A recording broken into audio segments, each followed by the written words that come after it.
you're sending them back until you give me something higher quality. I can work with this.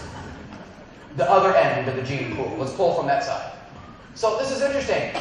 Look at the laments of teachers who lack creativity. What are we going to do about that? Take a look at some of the things that they think about, and they back themselves into a corner like the third one down, and they can't figure it out.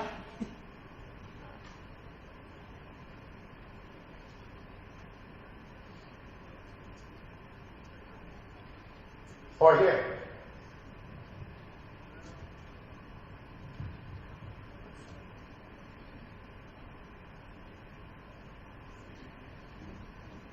I want teachers to cultivate a personal creativity.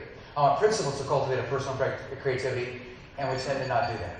I thought this was interesting. Pharmaceutical companies actually post online at innocentive.com these problems. They can't figure out how to solve it. Combining amino acids, whatever it was, they want this drug to do this one thing. So what they do is they post the title, and these are the titles from one thing I downloaded, you see back there in 2012. They do it, and there's a description underneath, and then they say this: we will pay $1.5 million if somebody can tell us how to solve this. Some of them say 20,000, but a lot of them say in the millions. 2.7 million, 1.3 million. It's fascinating to look at it. Isn't that cool? Here's what they found.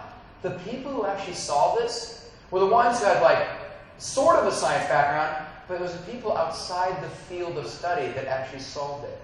Because when you're overly familiar with something, you don't really see the divergent thinking, the solutions. What would that look like in education? Well, it'd be something like this. I have chronic disruptors in my classroom. I'll pay Starbucks coupon and $7.50. Tell me some ideas. That's kind of what it looked like in education. But when you crowdsource and get it out there, you develop all these ideas. Facebook, Google shared their wonderful protocols and benefited from that instead of harboring it. So that free sharing elevates all of us. And I thought this is really interesting. In most countries, it's the immigrants to the country that get the most patents. That's powerful stuff. In the United States included, it's the immigrant because you're thinking creatively. When you go to a country, you don't speak the language, you have to really think creatively. Very powerful. You guys know that already. Now, because we're running a little bit short of time, these are just ideas on creativity. How really creativity is recombination of already familiar things. So I'm looking at this, service learning and students in danger of dropping out. Miniature golf or putt golf and lesson sequence. I play with that to see if there's any connections, and then I mix them up. Math properties and students in danger of dropping out. Parental involvement and architecture. Well, yeah, that parent is acting like a flying buttress. So now, when you actually look at this and play with it, you transcend your current metaphors. Heretofore, everybody thinks that grades are compensation. They're not. What are grades really? Communication. Or the compensation? No, they're communication. No, they're communication. The idea you begin to question and you recombine things, that's how Einstein got his wonderful theories. So how Pasteur invented his stuff. And now we get to this slide, which I'm going to talk about more in my workshop. So again, I'm going to pass this up because I want to share with you the final stuff. But this mindset fails actually first attempt in learning. If you begin to think like this, then when the kids don't do so well, they go, this is awesome. This is very cool. Remember, if you want these slides, you can email me later. I'll send them to you. I see a lot of you taking pictures. You're welcome to do that, but I know you can have them if you want later. So now I want you to read every single word on this slide.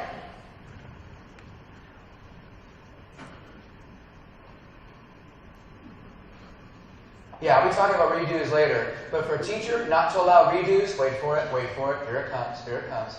For 100% full credit, because they're thinking, I'm going to teach the kid moral fiber, self-discipline, honoring deadlines. First time around, you are this close to educational malpractice. You do not understand what you do. I'll make that case rather strongly, vividly later. So come to this session if you like, but I can talk to you more about it. That's what a lot of these slides are here. Oh, this is excellent. Oh, look at that. Oh, look at the pretty pictures. Oh, wait. Here's what I want to do. I want to close with this list of really brave ideas and a closing video documentary of what bravery might look like. Let's take a look. Here are the scary, courageous acts you can do. One of the first things you do is get rid of all honor roll. It does not serve any educational purpose. It is for parents only. Nobody else, not even the children. Most people in high school really regret that they ever did honor roll back in the middle school stuff. You will stop averaging grades if you're really brave and you're following up on pedagogically correct things. That's uncomfortable because most grade books now you average things. Averaging actually destroys the accuracy of a grade, thereby your ethics. You've knowingly sacrificed your ethics. Oh, guilty.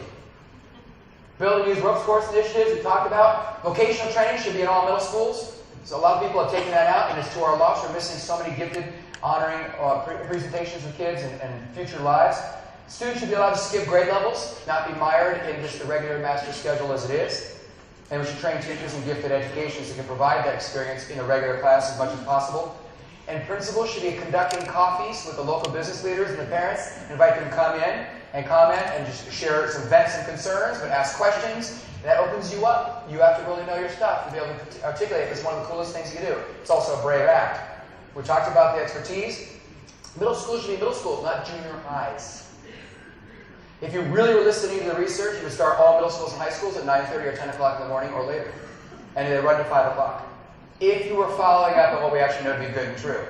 The idea that you say, children, please, at the schoolhouse door, leave all your personal technology out. We haven't vetted it as appropriate. No cell phones, no smartphones. No, come into the classroom. No, we have 2 sticks you can rub together. Something will come of it.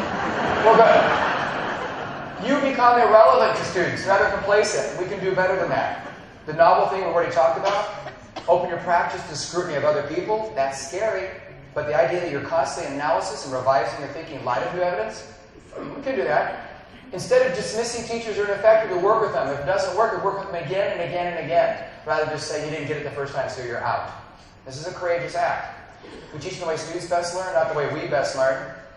And you know what? In a world where everything can be looked up, memorization still counts. Because if it's in their head and they're learning something new, reading a new article online, they can make connections to see depth. Otherwise, they couldn't see if it was just something outside of them. So don't throw out memorization. It's very, very powerful about that. We want to speak about the schools and the community events so they know what's going on. Sports bleachers, picnics. Yeah, we can talk about that. Adjust the master schedule to support good instruction. Revise the thing we talked about. Participate in the national conversation, the international conversation. Every school with whom I've worked, where the teachers are brave and the students who are really, really learning a lot, every teacher in the building subscribed to at least one journal or participated in an online community or went to conferences where they actually engaged in the larger questions and conversations of their field. And then we're going to ask all teachers to put previous curriculum on all subsequent tests to see if the kids really carry it forward, not just sort of. And if their grade goes down later because they're testing something from October in April, their grade goes down, then their grade goes down. You don't want a sense of false confidence in a trophy generation. The greater gift is an accurate report, even though it's a harsh reality. And of course, when you do professional development in your building, you want to conduct an impact survey a month or 3 later. What did you actually use from this? Just decide whether or not what you were actually doing with the faculty was legitimate.